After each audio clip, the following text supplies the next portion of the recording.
দীর্ঘমেয়াদে বাংলাদেশকে একটি স্বাধীন সার্বভৌম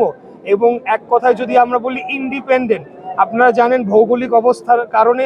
আমরা একটি নাজুক অবস্থায় রয়েছি। এখানে নানাবিধ উপমহাদেশীয় এবং আন্তর্জাতিক পরাশক্তিগুলো রয়েছে, তাদের একটা বিশেষ ইন্টারেস্টের কারণ হয়ে দাঁড়িয়েছে। এর মধ্যেও বাংলাদেশকে কিভাবে আমরা ইন্ডিপেন্ডেন্ট রেখে আমরা যে একটা স্বাধীন ভূখণ্ড পেয়েছি, স্বাধীন রাষ্ট্র, স্বাধীন পতাকা, স্বাধীন সংবিধান 1971 সালে মহান মুক্তিযুদ্ধের মাধ্যমে পেয়েছি, সেটিকে সংরক্ষিত করেই কিভাবে একটি শক্তিশালী রাষ্ট্র হিসেবে গড়ে তোলা যায় সেই পরিকল্পনাগুলো কিন্তু উনি বারবার দেশের সামনে তুলে ধরেছেন। উনি তুলে ধরেছেন কিভাবে বাংলাদেশে বেকারত্ব দূর করবেন, উনি তুলে ধরেছেন কিভাবে আইটি এবং প্রযুক্তিগত উন্নয়ন সাধন ঘটিয়ে এবং আমাদের বিদেশে যে সকল ভাইয়েরা শ্রমিকেরা কাজ করতে চান তাদের বিশেষভাবে প্রশিক্ষণ দিয়ে আরো উন্নত মানের লেবার হিসেবে গড়ে তুলে কিভাবে সেটাকে আরো